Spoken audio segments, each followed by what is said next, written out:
While it's not explicit, the content of today's podcast may not be suitable for younger listeners.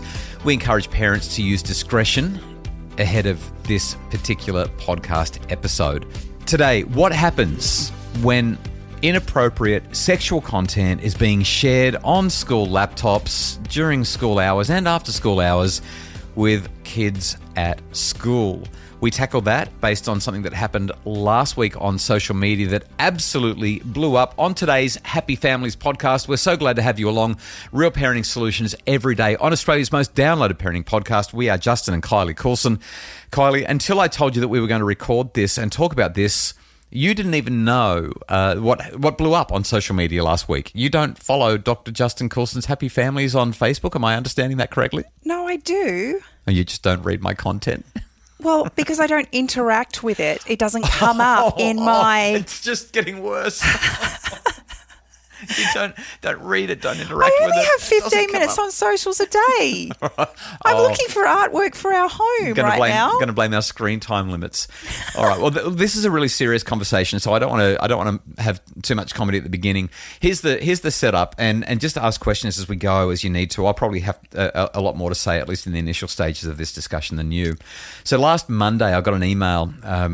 My office sent through an email that came from a mum who was just desperate. She was saying, my daughter's getting these threats, these sexual threats from a boy in her grade. They're only in grade 7. So just stop there. Yeah. Grade 7. Grade 7. So they're 12 years old. How is this even possible? I've got one word. One word answer is sufficient. That one word is pornography. So you give your kids a phone, and the phone becomes the center of their world, and it unlocks... It unlocks everything, absolutely everything. And unfortunately, most parents, when they give their kids a phone, usually at the beginning of high school, although it does happen earlier, it just becomes their world. It absolutely becomes their world. Anyway, this mum says, my 7-year-old daughter's been getting these threats. I've reported to the school. The school is responding, but they're not moving fast enough for me. And the boy is still in class with my girl. And he needs to be out of the school. Like, why should my daughter be the one who misses out on school? Like, she doesn't want to go to school anymore. And she just said, I'm not quite sure what to do. I've spoken to the police. They've said that he's doing the wrong thing, but they've got a limited amount that they can do, but they have been helpful.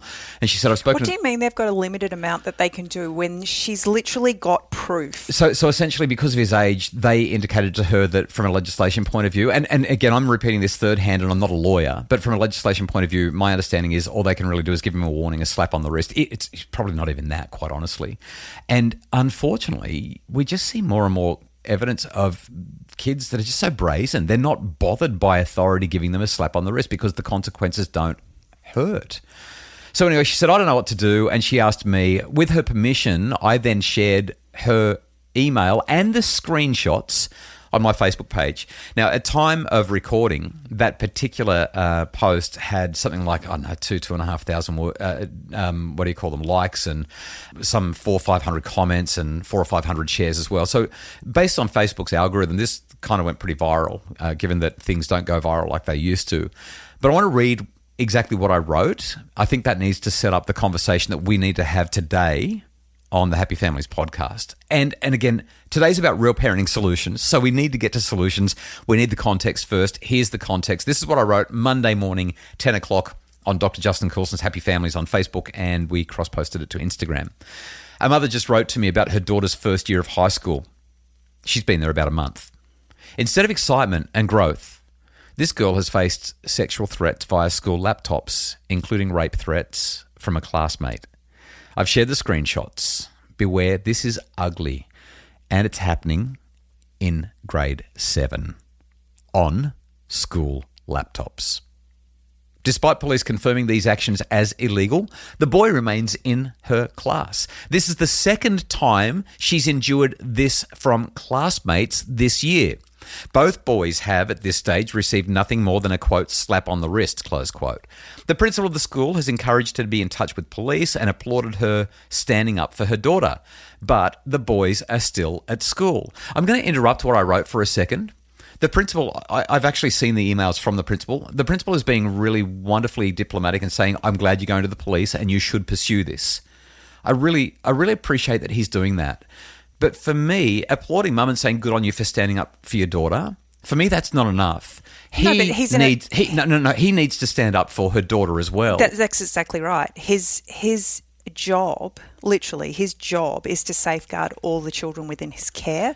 And while he allows these boys to do what they're doing, he's actually not helping them. So let me continue with what I wrote. And let alone protecting her. We'll come back to that. So the boys are still at school. The result, her daughter, quote, doesn't want to be part of the school system ever again, close quote.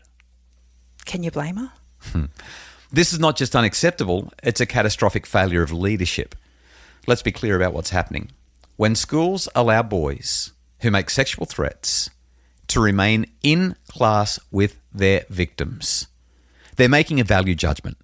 They're saying a boy's uninterrupted education matters more than a girl's right to learn without fear. They're betting on the wrong horse. These aren't incidents to manage. They are character-defining moments for schools, families, and communities.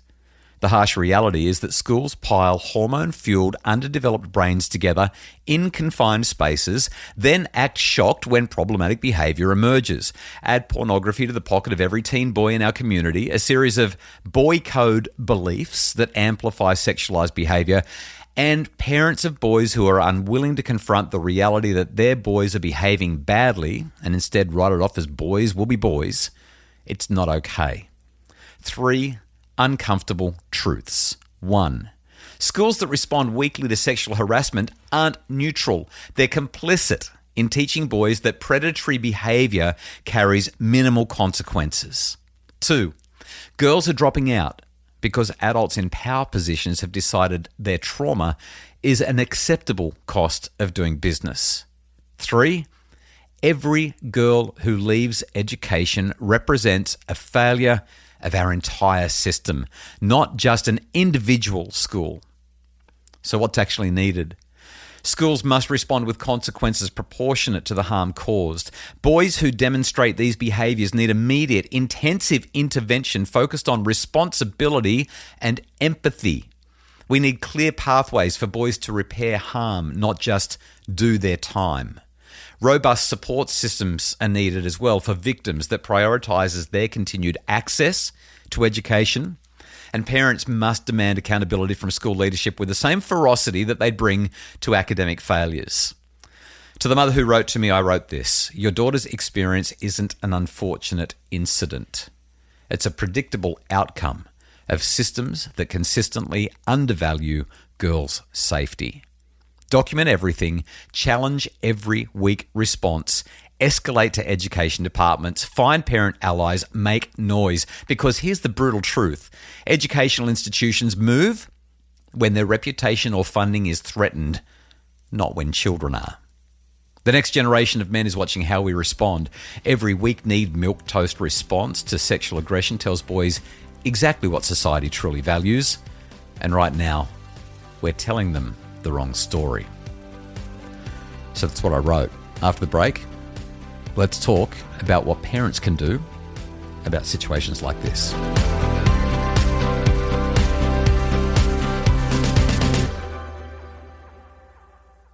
Okay, Kylie, you've heard what I had to say. What's your response? Well, as I was listening to you, I was actually flicking through the images that you've posted and the screenshots of what the boys had to say. The dialogue. Yeah. And oh my goodness.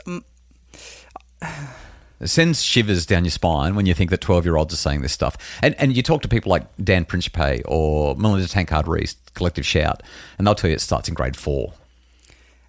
That's just a whole nother world. And for that and many other reasons, our 10-year-olds at home. Yeah, this is why we homeschool. I can't imagine subjecting my child to that brutality and absolute disgrace. So I guess understanding and knowing that our job here is to help parents who real find parenting themselves solutions. That's what the podcast's in for. this position. Yeah. How do we help? How do we help this young girl specifically, but all of our girls? So here's the really good news. Because this mum came to me and we were able to put it up on social media, so many people just try to deal with it. They keep it in-house, they keep it under wraps, they let the school look after it, or they just deal with it at the local level, at the individual level. But when we shine a light on it with a big platform, all of a sudden, like the comments, the stories, the fact that so many people have said, dealing with the same thing, went through it a couple of years ago, it's been horrendous. The response from parents, number one, it lets you know that you're not alone. Helps you to know that you've got allies. But number two, and I think this is the critical thing, people realize that accountability is demanded. Accountability is necessary. There's responsibility that must be taken, and it forces education departments, it forces schools and principals and leaders to say, okay, we really need to respond to this proactively and clearly. We've got to do something about the culture here. To me, we need to amplify this sort of stuff, not reduce it. It means that there'll be more reports. It means we'll get more scared, but ultimately it's going to bring it down. Why? Because people have to start to own their stuff. So to me, that's the first thing. You shine a light on it and you make as much noise about it as you can. The second thing is, as parents, we have got to stop outsourcing our children's care to algorithms and screens and platforms where there are no people with prefrontal cortices to help kids to make wise decisions. Like, parental monitoring and supervision is the number one protective factor to keep our kids from both being victims and perpetrators of this behavior. If you are going to allow your child to be on a screen, you have a responsibility to know what they're looking at, to know what they're doing, to know what they're saying, to know what they're typing, to know who they're communicating with and how they're communicating. If you don't, I'm not into shaming parents, but I need to say this really clearly. If you don't keep an eye on what your kids are doing from a screen perspective, it's an abrogation of your responsibility as a parent, and they will either hurt or be hurt. So they're probably my two big take-home messages. Make noise if it happens to you, and and if your child is the one who is doing the perpetrating, don't keep this quiet. You make sure that he absolutely, and I'm using he because in 97% of cases it is a he, there are girls who treat each other horrendously badly too. I'm not making this a gendered thing. Just statistically, it's more likely to be a guy. If your child does the wrong thing, own it. Don't be one of those parents. Like I said it in the comments. Remember Brock Turner, the guy who sexually assaulted a girl at university at Stanford a handful of years ago? I've got Chanel Miller's book on my bookshelf. It's one of the most brilliantly written books, Know My Name, that I've it's just stunningly well written and profound in terms of how it outlines the impact of sexual assault. Brock Turner was the perpetrator, and in court, his dad said, "I feel like my son's paying a steep price for 20 minutes of action." Wow.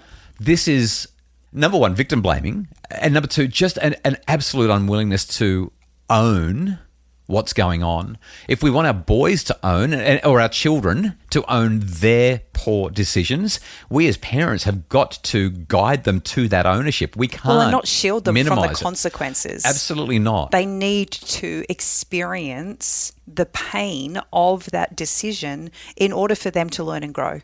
Yeah. So, number one, if you're the victim, make noise. Make noise. Parents, you know what I love about this story most of all? I've got a mum. I don't love the whole mama bear thing, but in this case, it's perfect, right? Here's a mum who's saying, my little one needs protection, and I am going to go full tilt into protection mode because that's my job. My job is to protect my kids. My daughter has been harmed. She's only been at school for like a term, not even a term, half a term. And this is happening at her brand new school that she was so excited for, to the point where she doesn't want to be there anymore. And rightly so, understandably so. Go loud. Or if you're the parent of a perpetrator, own it. Accountability, responsibility matters. I'm really pleased to see, by the way, that after we launched this big time on my Facebook page, news media picked it up around the country. Like, this thing has gone off and police have been involved, and like it's happening properly. The second thing is monitor and supervise. They are the two action steps that I think are more important than anything else. If there's a third one, talk to your kids. Say, hey, here's what I heard on the podcast today. Go back to my Facebook page, have a look at the screenshots. Like, this is not unusual. This stuff is happening all day, every day in schools around this country, more than you would possibly believe. This is not unusual. Show them the screenshots. Talk about it. Ask them how they feel. Ask them if it's happening. Ask them if they'll talk to you about it if it ever happens to them. Come up with contingencies, ways to respond. Keep your kids safe. They're my 3 action steps. I guess if I was going to add anything to that from a practicality point of view, the conversations we've had with our girls when they've found themselves in tricky situations, block the person, don't engage in conversation. Because whenever you add, no matter what it is, whether it's a retort or whatever, you actually add fuel to the fire. You give them exactly what they want. So regardless of whether she has engaged or not, the behaviour is disgraceful, disgusting and wrong in every way. But by stopping it, there's nowhere for them to build traction, because you're not giving them anything. Yeah. And I should have also mentioned there's the e-safety commissioner. It's absolutely got to be reported to the e-safety commissioner. It does have to go to the school. When I say make noise, I mean you tell everybody, all the authorities, you escalate it, you do all of those sorts of things. So I want to make sure I covered that off. I reckon that's probably enough. So we really hope this has been helpful. We will link in the show notes to the Facebook post and the information if you'd like more about it. And more than anything, talk to your kids. Keep them close. Monitor what's going on, because this is the sort of thing that you really don't want to have happening in your kitchen and living room, or worse, in your child's bedroom, where they suffer or attack alone. Thank you so much for listening. The Happy Families podcast is produced by Justin Rulon from Bridge Media. We would love it if you're enjoying the podcast. Could you leave us a rating and review? Those 5 stars, we like the 5 stars. 5-star ratings and reviews help other people to find out about the podcast. We get to reach more people. It'll take you about 30 seconds and it'll give you a warm fuzzy. If you'd like more information and more resources about making your family happier, visit us at happyfamilies.com.au.